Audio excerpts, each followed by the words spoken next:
yes, mo. Yes, mama, right. And you may yakin cancer, no. Your my sister Paulina and a day after. You may yakin cancer, no. You better free. Abus chapter. Hey, babe. Sister Paulina, we reading glasses here, China, Hebrews. Hey, madam. Ajem kwani. Tina tet hayan herbal capsule. A drawing tina per what to send me. Me ready a mention glasses. Obrodi besi. See clear. Aya no crow. Tina tet hayan herbal capsules. A full supplement for good vision and not recommended for children below 12 years, asthmatic patients, pregnant and breastfeeding mothers. A draw you baby atwa for Tina tet herbal shop. Hey, now what? Tina tet hayan. See clear. Tina tet drawing. FDA ahwehwem agye atum se eye.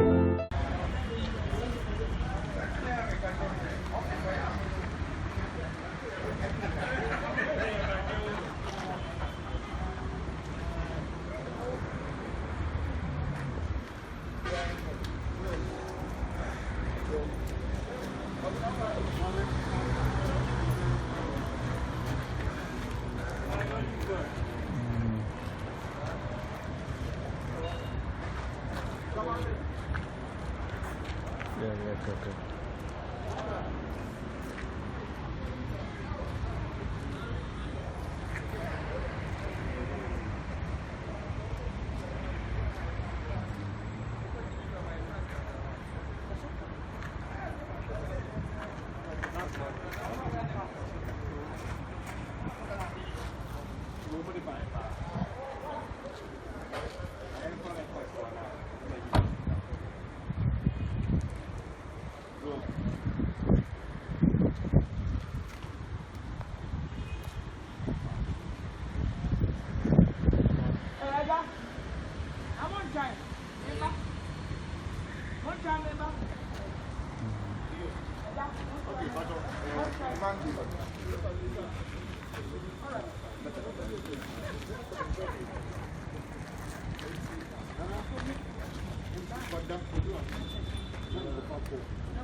Right, the Mamunia Alcoba and about a Thunder Plaza corporate office now. That must say at a very short meeting, quickly, this is going to be a very short meeting. Then I'll do hand you over to my chief executive, Madam Patricia Sidwa. Now they will be a superintendent with our chief. Okay. All right. Okay. Mama, good evening. Being any first on your family, the great Nana Agradaa. Na Unyankopon ayadom amane erade asesame din enunti enene me fresh press conference nyame waye bia ma me pa na before say me kasa mpesa me to nyom di Nyankopon aye se wudo wa wurade wakumemu wadi nyina na se wudo wunyonko se wudo wunia se wo ho a asase ni dani butu emepo tutu kogu kumumpa insuro no kawu nda Mrs. Ewudo wawuradia wakomemu wadinyina na sewo wudo wunyonko wudo wunia sewo ho a asase ni dani butu emepo tutu ekogu pumukra insuro no kawu onta am say eye na awotwe ni enne eye branda na be ye na awotwe ni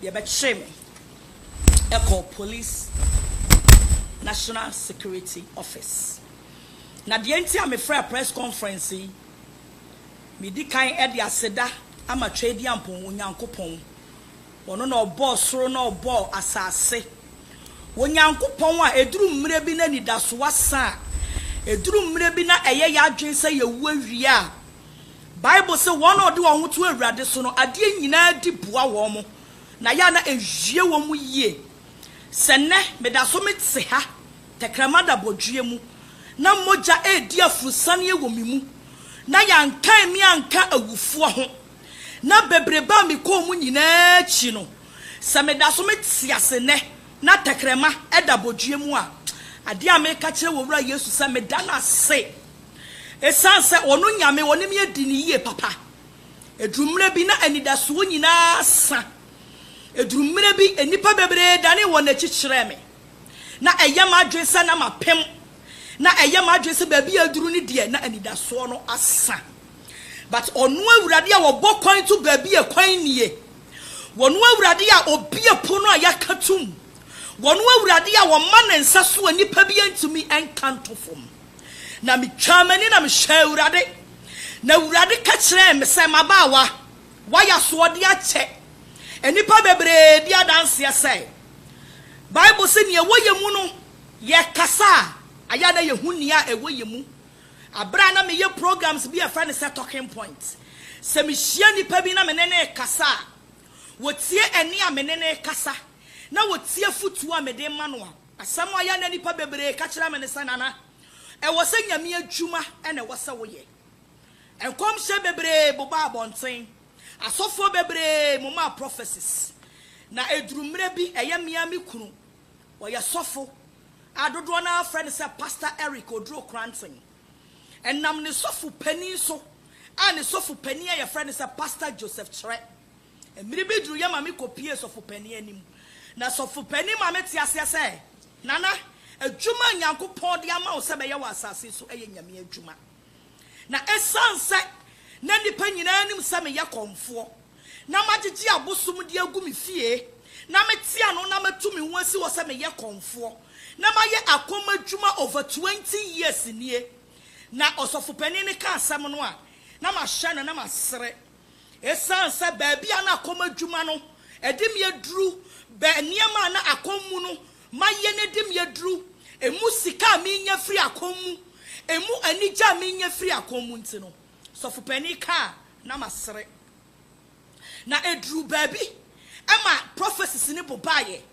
ema se nyina bedi adanse a akabeye na wotwum yenu am ye di Easter ye papa Francis Amoakwata first na sorry na minimu ne Freedom Chapel only my babonse the prophecy beto abonsen was Agradaa onyankopon se me kan kira wo se emene na so se bra be ye na dwuma na bra meti sa prophecy no in fact epeme ma me kai na me dae na me dwewu na me hu ye se no ba bia aduru no emere na so se wo se me nya adwen sakira but na eye din se me free sa akomo adwuma ni mu esansa na ma ja akomo adwuma na che na enam akomo ne so ma akomo ni mu no magidi bebre manya sika bebre amami ajapade bebre amami enipa dodo ahume etina me gye hu me ho se na saadin ya manyen so se me gya yakoma adwuma yi de to hwa na mani didin na manya no ho na mani di niam bia ni manyachi but prophecy ni bae no ebo me hu na me tuana moko eye me am spiritual father me spiritual father no wadi kaya hya me nkomo a na me ya madwen ya me ntanta na me ka kire ne se gya me hu ni se mera na so this is the time na oka kire me se me ba sa wo be pa wo achi no afa Yesu dia e wo se me de wo start ewura nkyerechire mu na me gitu mu ma ne de me hyase wa bra na me ya koma no dwuma ni mu be ya 1 month ni asam na me kan na de bia Saturday bia no na ode me ko hyedan bi mu na o kire me nyame asam na ode me wura Bible ni mu na adetu sum yenu no eya Pastor Joseph Chere pa mu ka kire me say nana se megie di se wama wakoma no wafa Yesu dia adwo ma ho kwan ma me kobo wasu na me ma me ho kwan ewo ada eye juoda ema me papa ebo maso na oka kire me se asubo ye chi no ensori bebre be sha ase amane bebre e be sha ase ancha ana social media nsensem e sha ase esanse na etwase Yesu Kristo na wowu ama yenya ni wuo ni so mfaso but na wo se Judas eyi Yesu ma na bra me de me kra ma Yesu na me prince yankonko bomasu na ye bomasu wie ye pe ensori start se eba e mana fofo bia na menim sabe ne omo na mo omo dani wo machi kire me e ma nipa bia na menim se mo aboa wo mo na me hia wo mo that time no omo dani wo machi kire me na me di so sako eye mia me sofo pani ho wase hye onyankopon na eyi ni ho adi a kire wo na onyankopon ma wahu se nipa ntimi mwa wo e wasase so esansa wo hwe nipa wabo mu bebre sankrofo nas na adani omachi a kire wo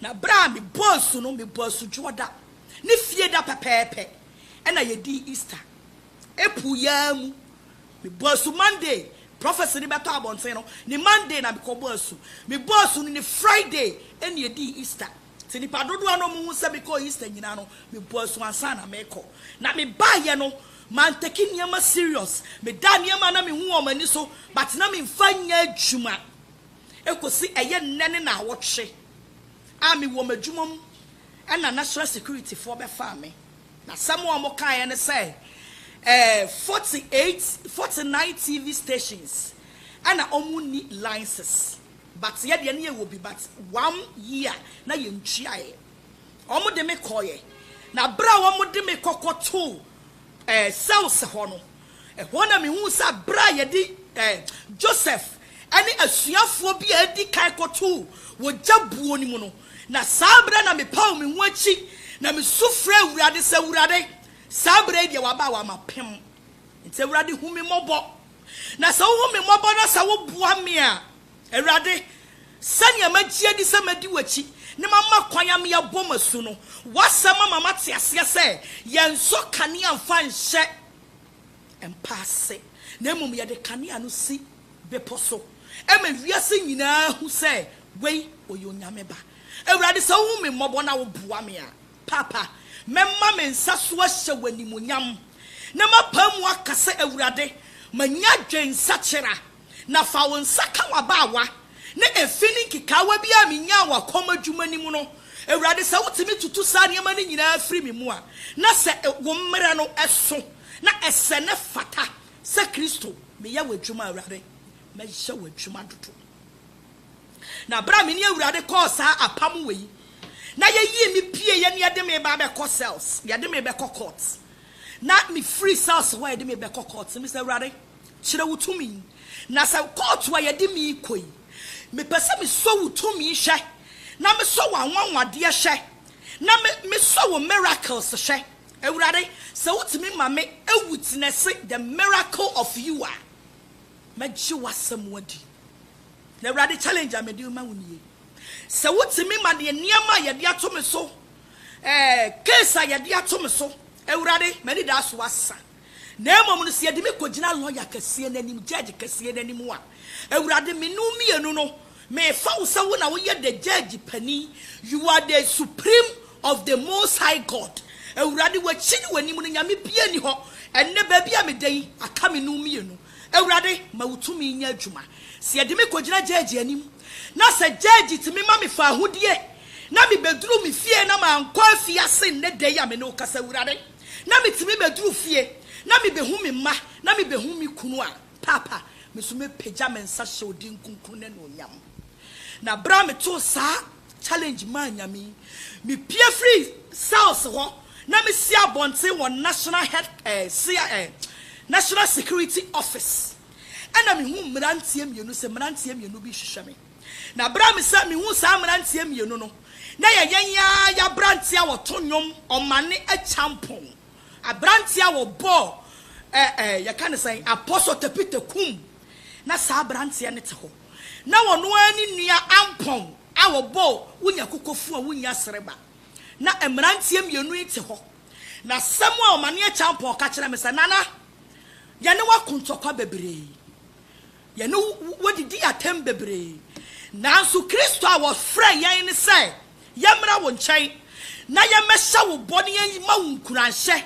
sɛdeɛ me wɔ mane achampɔn wode yɛ me nyinaa mede akyɛw na mmom Kristo sɛ obɛyiw na sɛ woyiw a bra na bɛyɛ n'adwuma ɛsan sɛ mmerɛ ni nie na sɛ wogye tom wɔ wakoma mu a Kristo ɛde bɔne bɛkyɛw na bra wɔ ka saa no ne nua ampɔn so ɛde ne deɛ ɛtoa so na wɔn ma me quotations na otumefo by sabre no na samra ntie mienu wei no munim nia madwen ɛwɔ makoma mu ne mitirim na awurade Nyankopɔn pɛ ɛna ne nim de madwen ɛwɔ makoma mu ne mitirim na me ka kyerɛ na me bu nkotodwe na me so mane akyampo nkotodwe mu me se bra me papa owo me ye frɛ no kwadwo omane eti me hu ne sa ɛyɛ Nyankopɔn na asoma wo se be ka sa asɛm wo kyerɛ me ka kyerɛ wo nyame a wɔsoma wo ka kyerɛ awurade a wɔsoma wo ka kyerɛ Yesu a wɔsoma wo sɛ wo wantimi akasa wo ni mi wo problem na mmom di problem ni nyinaa kyɛme na watimi aba ha sɛ nea waka no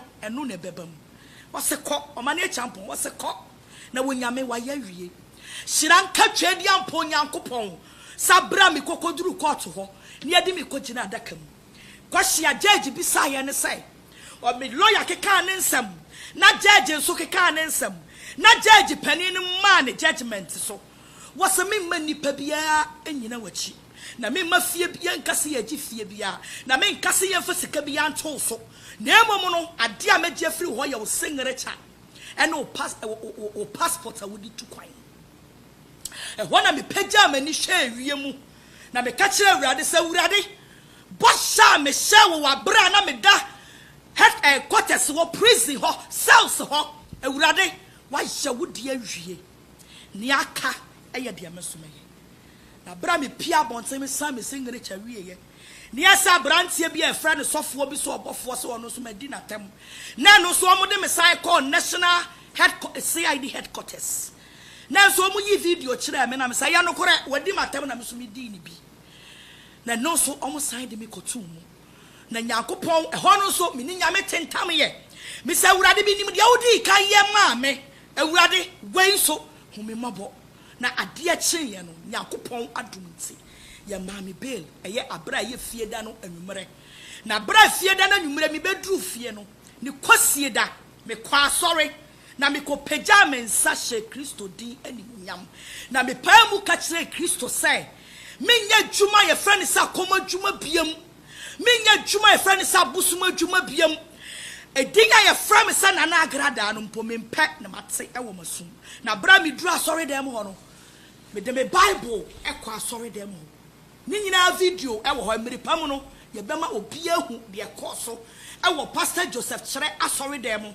asɔre ye frɛ ne sɛ Trusted World Ministry de antia me friends and jurofo ye kituwa bi me mpasa video ni beba abonten ansa de awurade ayama me wo fra awurade afra me wo gye awurade agye me ɛho ani gyeni ɛho ahoahoa adesoa bia na so me edi bia na da me din so na kwasie da no me sofo ɛka kyerɛ me so onyame a wo fra wo no wo se dia yamfa ma wo evangelist Patricia Odro Cranton enesa mete ha Yesu agye me na wasesa me din ayefra me Nana Agradaa na wama me din foforo bia ayefra me evangelist Patricia Odro Cranton Eradia sesa me din na wama me din foforo bia edi amenti ase aw onyame ahyebi enti na me frɛ mo a na me hyamo bɔ sɛ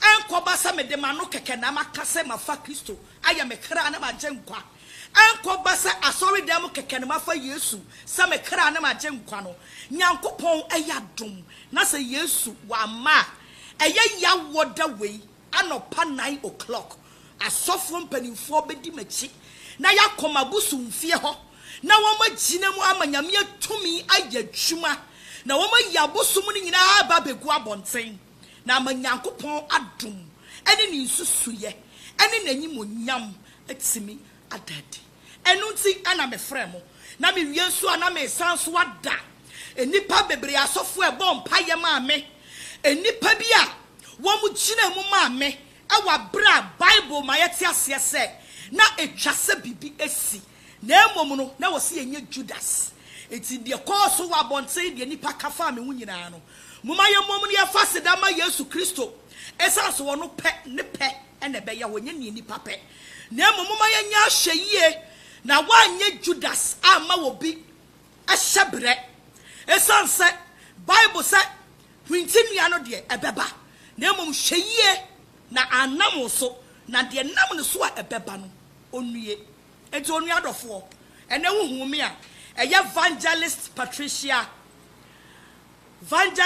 Patricia Odro Cranton Awurade asesa medin me da osofo ma me pep donko me da na se bebre said mpai bomu ni bibia mu na konchi mu na ode agira machi ama nnema behu mi kuro ne me ma me san so da ye me a me lawyers akese o mu gira machi nyakopon hire o mu bebre me san so da ye me a me sofo pani Pastor Joseph Chere one ne wife Mama Abigail trusted well ministries for empenifo ene adofo mu koda nwuram esugu Kristo so se omuhu me mobo me san so da ye me a me kunu Pastor Eric Odro Cranton ateti a wafamu empo a ye di no se sofo a wale konfo na nyankopon adom nyamekopon senkyere ne adadi na ne me ba betai me kunu achi na watimi ama ne nyankopon dwuma na ofre no atimi adimu amankrado me dana se bebre abroche no wo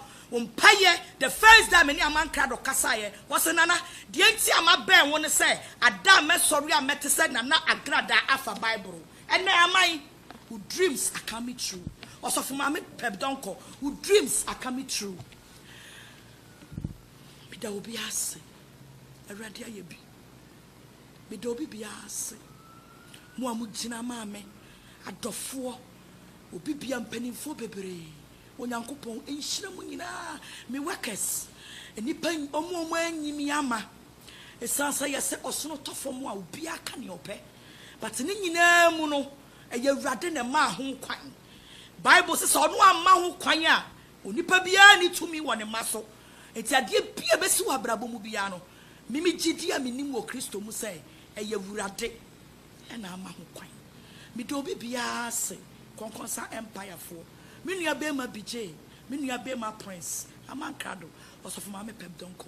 Me workers, me manager, Enoch, Munina, Minua Bema Peter, Unyamin Shrow, baby, our water, Peter Noche, Unyamin York, me fancy Funina, me damase, Animal Pie Bar, and Ebimusa Yeni D, Ebimusi and Timina, me damase, but Mumma Moninye, said Bibia and Sia, Bibi soon to me, me damase. Some more questions. We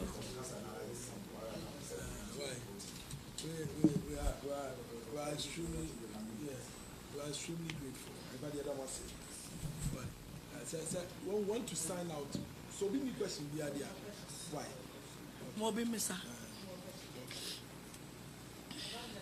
Mama. Amen. Okay.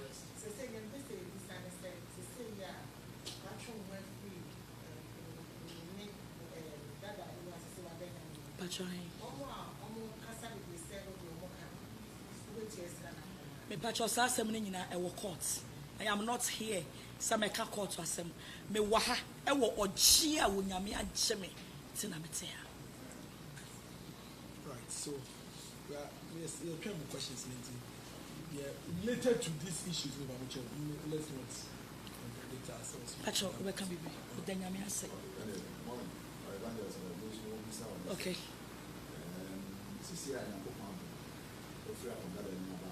Yes.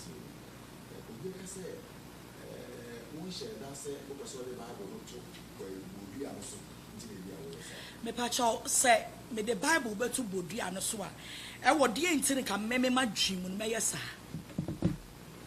me patcho me bisa e wo de enti e na meme metimi akasa me the Bible e ko tu podua eso esan say nipa ehwe me nyina di adanse say abra na mi wo wiase kura na mi hu Kristo no abra na mi ti sum ni mu na mi hu kanea no sabre mpo no na me kasa tia atradifo a wo mu yusu abosom ne niema ensem fata eti enye na Kristo afreme awurade afreme se mmiri pamu no memra na memeka na asem na efini kikawa entuma gufi entuma tuntum bi a yede ya kekere me no awurade wasesa fi me ho se ka se me de Bible be se abosom ase a kaya nim se abosom fie de nkasika wo ho pa because osofo bia wo bekotu aduro dia be nyame adwuma bia no na opesu wonya ne ho na opesu wo yeyie but enne mafa Yesu sa me kra ne magye nkwa sane be ya me kra daache mi wu a me kra ne benya nkwaje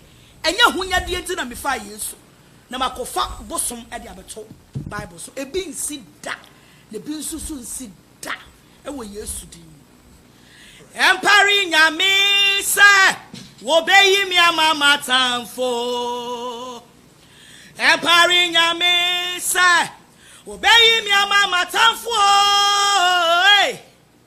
empari nyame sa wo beyi mi amama tamfo ebi sida o ebi sida ebi sida ebi sida wo manu mamu mese wo saifwe susuma wani nyimi wo waradidimu meshi asia me sorry meti sumwa ono ne me hai ebi sida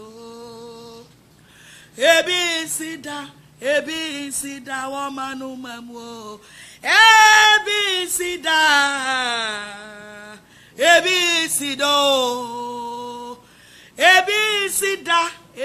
sida wo manu mamu. Amen. Ladies and gentlemen of the press, we want to thank you very much for your coming. We are grateful. There will be a follow-up on Thursday. So we'll engage you. One buy that was several buy. We are the best sign assign more share and I was so too.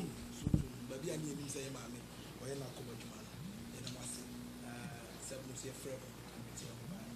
With me, it's Pastor Drew Granted, and then Pastor will say a few words. I'm going to read to him, and I will okay. Okay, Pastor will say a few words. We'll give you a closing remarks. Cool. Yeah, that Chadian Ponyanko Ponasi, and I no pay a rea. Or no idea in a yanipe, not 2 million Ukrano.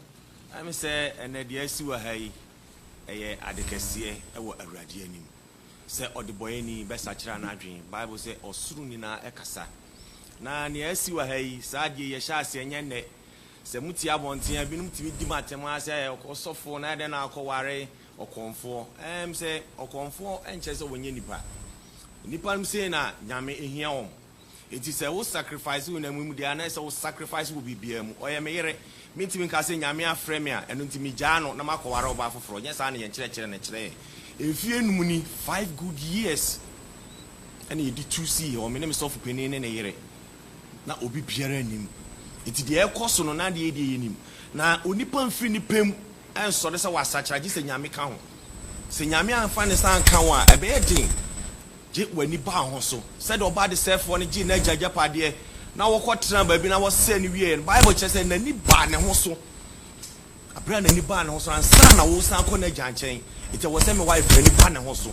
It is the way you need and I see in pipe up. Then you die in a quack. But I thank God today. 5 years. It is the ACN in an Emreno night and every drew. It is a Asidak and my Canadian Ponyanko. Bishop Penny, Bishop Joseph Tre, on any year Abigail, Apostle Tre, Dinyame, and Dalmasi Debris, what any sacrifice, and send be brain is here, and so not the Memon Wankasa Akasa. It's I say, if you par rejectino, the soft diemu, said also for the air day, now don't home ball or comfort. Now soon one yina, one paba, Ujinai, a woman from enemy here, or then a chassis and church and China. All these issues pop up. By today, I thank God. With that Ghana phone in our sick. I don't for modem on pie ball, a tire cheap. Yet there will be Biase. Near can say in I for auto. I never GD Mapa and support to mammy. na ade ba kwa mpese me kre e wo wiem ene ma obi nya na adwen da biara da se adwuma nyame afre o mu no ye di bribi ene ba be ye ti sa asem na nye ne. But I always say this, obi ntimi si nyame adwuma ho kwan da na mo obi sun ko gina ba bi nya na adwen se obe sorry na wa be discriminate die nyame ahye e fa nsa nyame nyo nya. We are coming out with a good doctrine a wotia esese nipa suban amra Yesu frɛ na suafo no wɔkyɛ mu mienu no ka kyerɛ sɛ monkɔ wiase ɛmfa masɛm ne nkɔ na mokɔ ani ɔbɛgye asɛm na di no mommɔ na su ɛnhyɛ gya ɔba ɛne ho nkonkodem ɛno ɛne asɛm a ekura yɛn yɛyɛ adwumayɛfoɔ yɛyɛ adansifoɔ enti Paul kan ɔsi Nyankopɔn owuro Yesu ato fapem na mayen wafrɛ yɛn sɛ yɛanansifoɔ the representative on this earth yɛyɛ adansifoɔ ɛmawurade yɛ adansifoɔ ne sɛ yɛbɛtwe akra wɔn a wayera wɔn a mpɔkyerɛ da wɔn so wɔn a wɔhunu amane no yɛde asɛm no ɛbɛma hom na wɔatwe wɔn afiri wɔn bɔne ho ɛno ne the motive a yɛde bɛyɛ nyame adwuma bibi biara ne ho biem. Yes, enti mo fa mpaebɔ nta yachi na mo sere twedi ampo Onyankopɔn enyansa ene nim de ene ntiase ma yɛn na adwuma na yɛ ba bɛyɛ no yɛ fa big revival ebinim hyase e de revival ene ma Christianity etimi gina hɔ yɛdim sɛ Christianity yɛ wɔ challenges bebrewum na so no mo fa mpaebɔ nta yachi enkwagye enti ene owura Yesu bewu gye yɛn ɛno ne ade a wɔsi nipa bia yɛhu enkwagye ho asɛm ena yɛde nam yami shiro bibia echiaga na mai ni na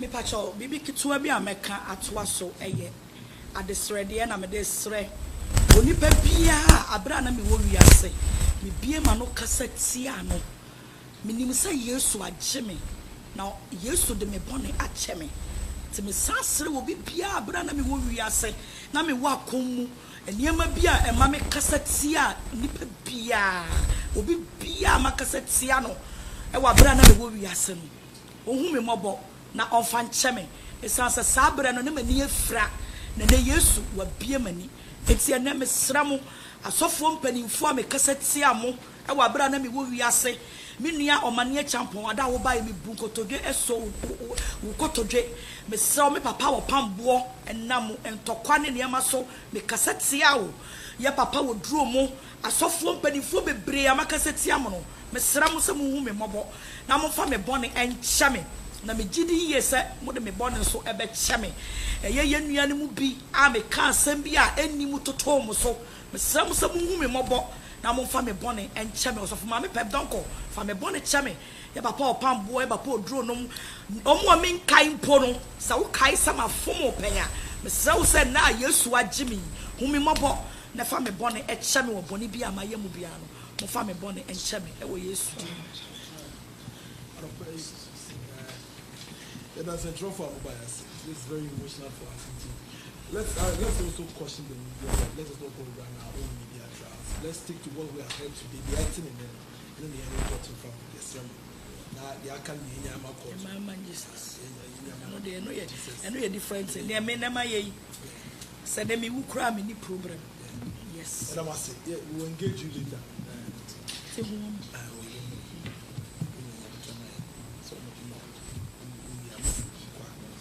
Yankwa. That be my one now. From a corner, Yanko. Abaco and one. Would a moon call on in and no concord. Why? Amen. Amen.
yes mo. Yes, Mama Rade. Enumere yakin kan sem no.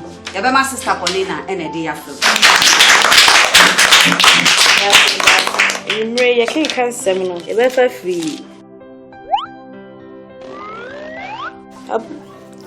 Abus chapter. Ebe! Sister Paulina, we reading glasses here china who Hebrews. Hey, Madam. Ajenkwani. Tina tet Hayan herbal capsule. A drawing tina per what to semi. Me ready a mention glasses. Obrodi besi see clear. Eye no crow. Tinatet Hayan herbal capsules. A full supplement for good vision and not recommended for children below 12 years, asthmatic patients, pregnant and breastfeeding mothers. A draw you baby atwa. But Tinatet herbal shop. Hey, now what? Tinatet Hayan. See clear. Tinatet Adroyi FDA ahwehwem agye atum sɛ ɛyɛ.